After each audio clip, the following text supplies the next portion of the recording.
बेताल के उड़ने के बाद दोबारा विक्रमादित्य शिंशपा वृक्ष की ओर दौड़े और पेड़ पर उल्टे लटके बेताल को कंधे पर लाद कर चल पड़े। इसी बीच एक बार फिर बेताल ने राजा को एक नई कहानी सुनाते हुए कहा, बहुत समय पहले एक भोगवती नाम की नगरी हुआ करती थी।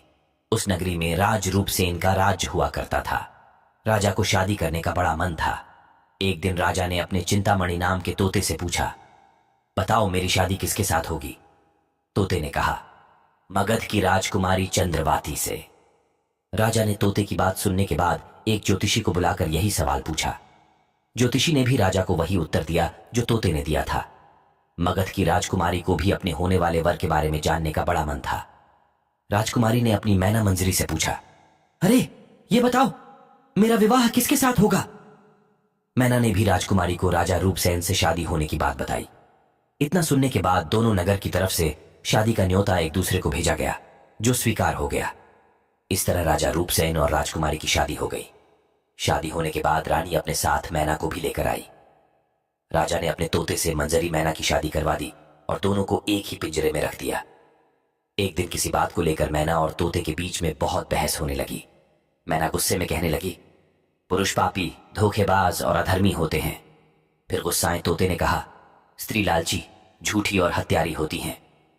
दोनों के बीच का झगड़ा इतना बढ़ गया कि यह बात राजा तक पहुंच गई। राजा ने दोनों से पूछा, क्या हुआ, तुम दोनों क्यों लड़ रहे हो? मैना ने झट से कह दिया कि महाराज, आदमी बहुत बुरे होते हैं, और फिर सीधे कहानी सुनाने लग गई। सालों पहले इलाहापुर नगरी में महाधन नाम का सेठ रहता था। उस सेठ के घर शादी के कई सालों बाद एक लड़का पैदा हुआ।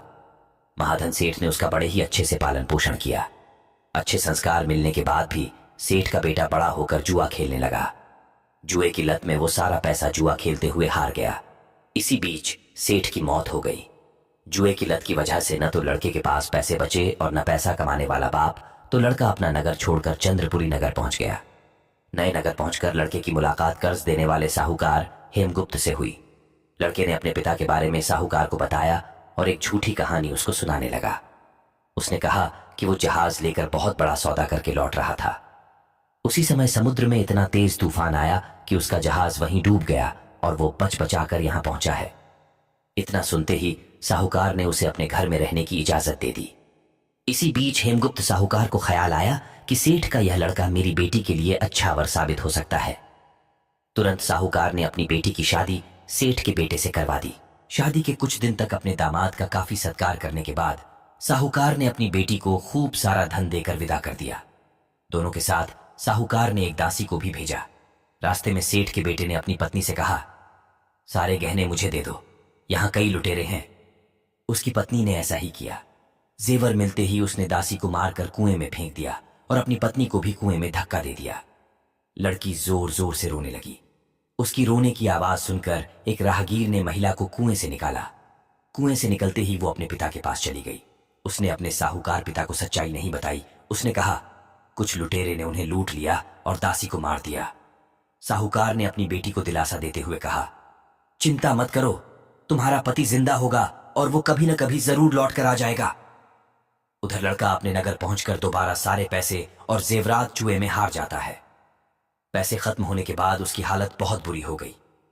इससे परेशान लड़का दोबारा साहूकार के पास जाता है। वहां पहुंचते ही उसकी मुलाकात पत्नी से होती है। वो उसे देखकर बहुत खुश होती है और बताती है कि उस दिन जो कुछ भी हुआ उसने अपने पिता को नहीं बताया है। वो उस झूठी कहानी के बारे में अपने पति को बताती है। जैसे ही साहूकार अपने दामाद को घर में देखा तो उसने उसका स्वागत किया। कुछ दिन साहूकार के घर में रहने के बाद एक रात को मौका देखकर सेठ का बेटा अपनी पत्नी को मारकर उसके सारे जेवरात लेकर फरार हो जाता है।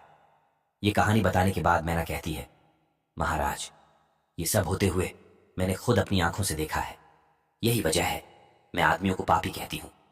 मैना की कहानी सुनने के बाद राजा तोते से कहता है, अब तुम बताओ स्त्रियों को बुरा क्यों कह रहे थे? ये सुनते ही तोता भी कहानी सुनाने लग जाता है। वो बताता है कि एक समय वो कंचनपुर में सागरदत्त नाम सेठ के यहां रहता था। उसके बेटे का नाम श्रीदत्त था, जिसकी शादी पास के ही नगर श्री विजयपुर के सेठ सोमदत्त की बेटी से हुई थी। शादी के बाद व्यापार करने के लिए लड़का परदेश चला गया। उसकी पत्नी जयश्री उसका इंतजार बेताबी से करती थी, लेकिन 12 साल गुजर गए, लेकिन वो परदेश से लौटकर नहीं आया। अपने पति का इंतजार करते हुए एक दिन महिला अपनी छत से एक पुरुष को आते हुए देखती है। वो उसे बेहद पसंद आता है। वो उसे अपनी सहेली के घर बुलाती है। वो उससे बात करती है और उसे रोज अपनी सहेली के घर मिलने को कहती है। अब श्रीदत्त की पत्नी जयश्री उस युवक से रोज मिलने लगी। ऐसा होते होते कुछ महीने बीत गए। इसी बीच एक दिन जयश्री का पति श्रीदत्त परदेश से लौट आता है। महिला अपने पति को देखकर परेशान हो जाती है। थका हारा श्रीदत्त आराम करने के लिए बिस्तर पर लेटते ही एकदम सो जाता है। मौका देखते ही उसकी पत्नी उस युवक से मिलने के लिए अपनी सहेली के घर चली जाती है। रात को उसे बाहर जाते हुए देख एक चोर उसका पीछा करता है। वो देखता है कि वो किसी घर में चली गई। अफसोस, वो युवक सांप के काटने की वजह से मर जाता है। जैसे ही जयश्री उसे देखती है तो उसे लगता है कि वो सो रहा है। वो उसके करीब जाती है। उसी समय पास के पीपल के पेड़ पर बैठा भूत मरे हुए युवक के शरीर में घुसता है और महिला की नाक काटकर वापस पेड़ पर बैठ जाता है।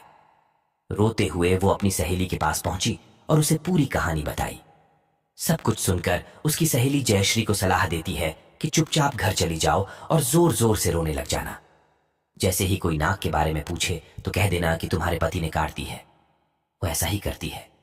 लड़की का पिता श्रीदत्त की शिकायत करता है। इसके बाद सभा में सभी पेश होते हैं। जैसे ही राजा लड़की की कटी हुई नाक देखता है तो गुस्से में उसके पति को सूली से लटकाने का फैसला सुना देता है। उस सभा में वो चोर भी मौजूद होता है जिसने श्रीदत्त की पत्नी को रात में घर से बाहर जाते और अन्य चीजों को देखा था। राजा द्वारा सुनाई गई सजा को सुनते ही चोर बहुत दुखी होता है। वो किसी तरह से हिम्मत करके राजा को सारी कहानी बताता है। कोई भी उसकी बात पर विश्वास नहीं करता तो चोर कहता है, आप वहां चलकर देख लीजिए, भूत भी वही है और युवक की लाश भी। जब जांच की जाती है तो बात सच निकलती है। ये बताकर तोता कहता है, राजन, महिलाएं इतनी दुष्ट होती हैं। इतना कहकर बेताल राजा विक्रमादित्य से कहता है, बताओ महिला और पुरुष में से ज्यादा पापी कौन? राजा कुछ देर सोचकर बताते हैं, महिला ज्यादा पापी है। बेताल कहता है, कैसे?